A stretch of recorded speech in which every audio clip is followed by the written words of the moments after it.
Hello BookTube, this is Aaron from Aaron Read a Book or Aaron Read a Book. Just thought I'd do a bit of a Friday reads. Been a good week for me. When I first started this channel, it was because I had loads of extra time because I just lost my job. Um, and this week I got a new job, so that's good. Hopefully I'll still be able to do as many videos as I do now. But I might film more at night. I also got a new phone, so I don't know if this is going to be clearer than my previous videos. I still use the front camera because if I try to use the back camera and I can't see myself, I find it really weird, even though that's like the thing that I was most worried about when I didn't have a channel, is like talking directly to my own face, but now it's weird if I don't do that. Um, so yeah, so hopefully now I'll have some money coming in. I'll be able to do some more book hauls, although it hasn't really held me back very much. I'll do a little book haul later of Shorty September possibilities, but I've got a free Kindle Unlimited subscription for a couple of months, so I've just got loads of sort of classics off of Kindle Unlimited for free. The first book I finished this week was for Historathon, which is Mary Queen of Scots by Lady Antonia Fraser. I'm going to show you these end papers again because I bloody love them. I think genealogy should be always in there, those. Yeah, so I read this for Historathon, and this Mary Queen of Scots was in the 16th century, so the first sort of century in this quarter of Historathon. I might try and pack in another history book towards the end of the period, before we move on to modern times. I loved this. This was brilliant. I'd never read Lady Antonia Fraser before, but I'd always heard like really good things about her biographies, and I can see why. Because she was a very popular. Well, she still is. She's still alive. This was written in 1969, and was like her big major breakthrough. But she's still releasing books now. Like 50 years later.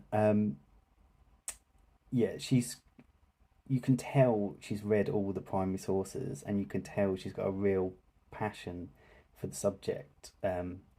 She's a member of the Stuart Society,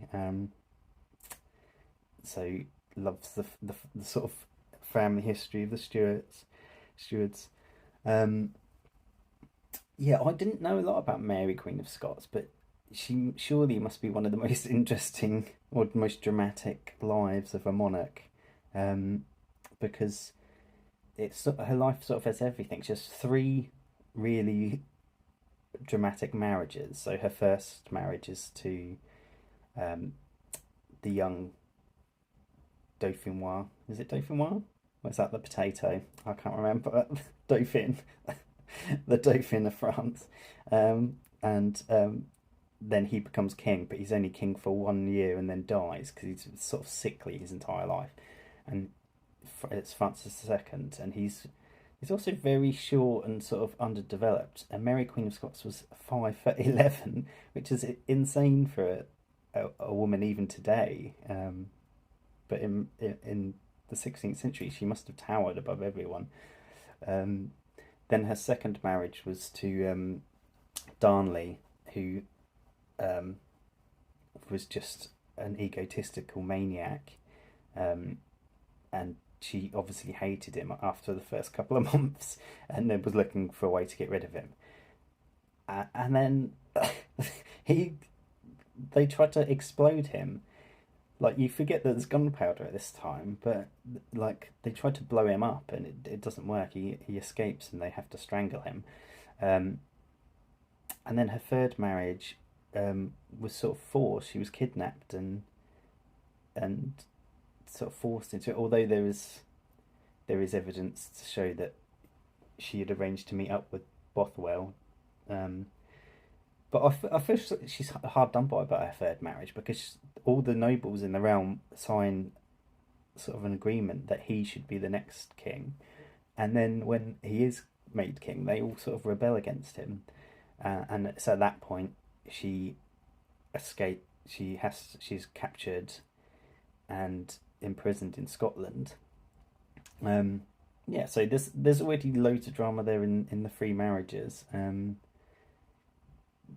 there's her prison escape, and she decides for some reason to escape to England instead of France, which is so there is points in Mary's life where you think that's a bit of a stupid decision. So she trusts Elizabeth, which seemed pretty like an obvious mistake in hindsight. But so she's imprisoned in England for the rest of her life, and then there's sort of plots and intrigues against Elizabeth that you don't know how much she's actually involved in them or not. And there's the casket letters, and there's all these plots, and then eventually she's beheaded. Yeah, so it's a super dramatic life, and Lady Antonia Fraser is definitely up to the task of describing it. She's a decent sort of prose stylist on top of her obvious sort of she's obviously referring to sources and stuff as well, and disputing other historians and things. So it feels very much like a real history book, even though it's a popular history. I'd definitely read more Fraser. I've actually already got quite a few of her books, so I've got one about warrior queens, and I think I've got another one somewhere. But yeah, she's great. I really enjoyed this, and now I know a lot more about Scotland. Yeah, so I read that. Highly recommend. The second book I read was a book that I learned about on BookTube, and that was from Sarah at Your True Shelf. So she really recommended this, and it's called Open Water by Caleb Azumah Nelson. This is a book that came out a couple of years ago, and it's Nelson's debut novel, and it's told in a sort of almost stream of consciousness. I guess it is stream of consciousness, second-hand person perspective, which I found quite difficult, especially at first. I've always found it quite difficult. For example, I can't read Virginia Woolf. Or I have tried, and I just can't. I can't enjoy being inside one person's head, and there being sort of one character, especially in a book like this where it's sort of not aimless, but there's no traditional story to it. It's about sort of falling in love and being a young man in London in the modern day, and it's also sort of about the trauma of being a young black man, and the things you've seen the police do and things like that have left a mark on you. But yeah, although I struggle with this perspective, I did really enjoy it. I just found it quite hard to read. So what I really liked about it as well was he's great at dialogue for a start. It feels, I looked at his biography, and it's very similar to the story in this book. So I think he's taken a lot from his own life in it, but the dialogue feels really real. Like how friends actually talk to each other, and the main sort of plot, if there is a plot, is him sort of making this friend and sort of falling in love with her.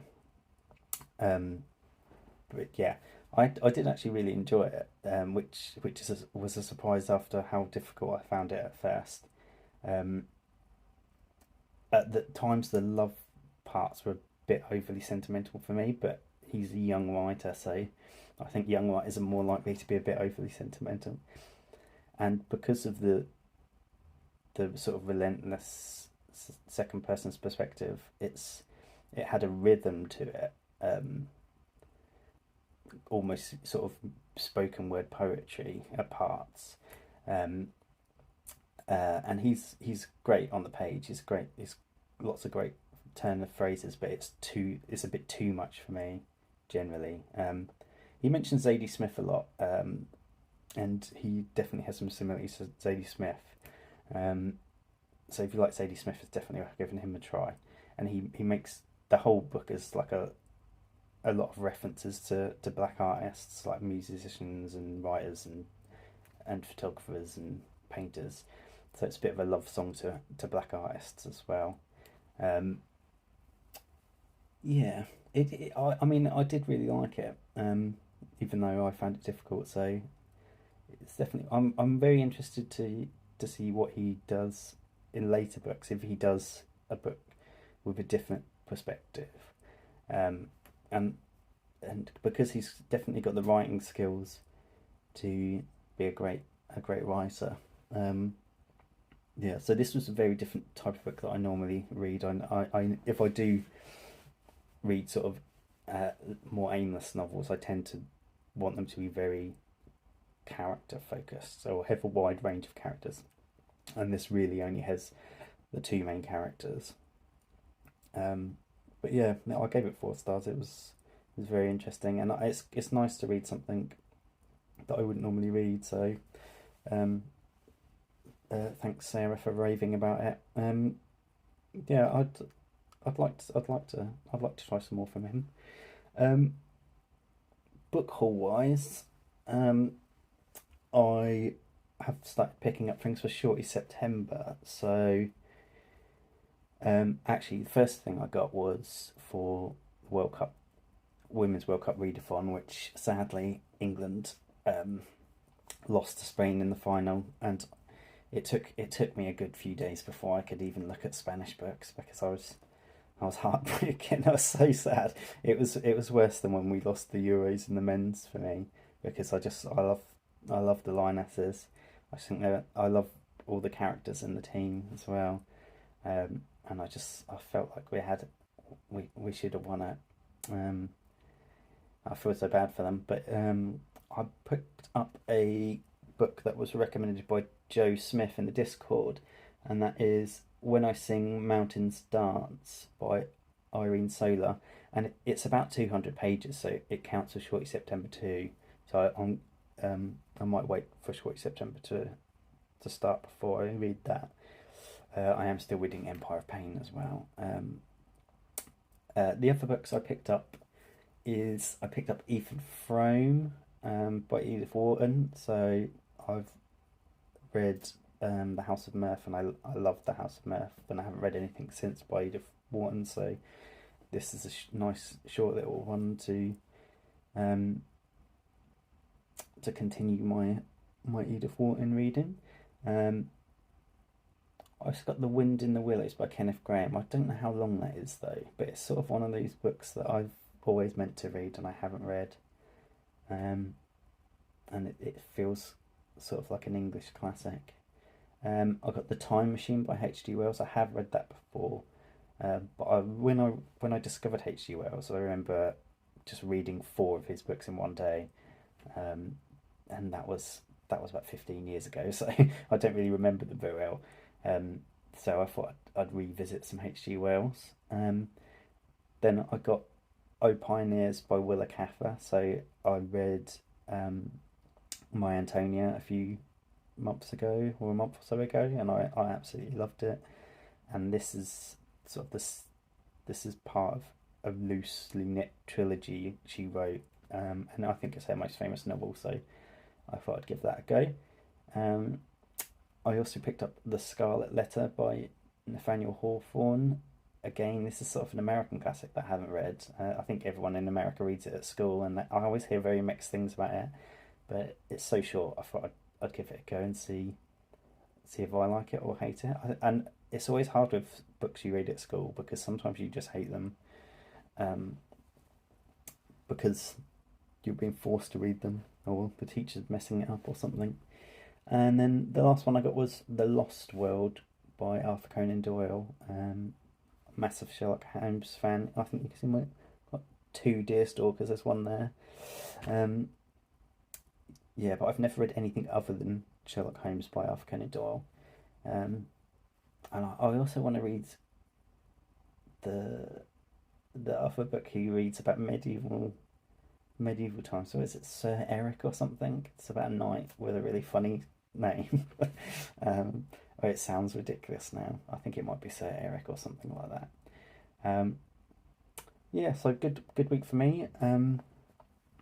New phone, new job, and today I'm going to a festival called All Points East, and there's some good bands on. The Walkmen, who I really like. The Angel Olsen, who's good. The Strokes are headlining, who I haven't seen in nearly 20 years. Yeah, that should be fun. And the Yeah Yeah Yeahs, who are also really good. So it's going to be a good day. How are you doing, BookTube? What have you got going for Shorty September? Have you read any of the ones I've mentioned? Yeah, let me know in the comments. Bye bye, BookTube.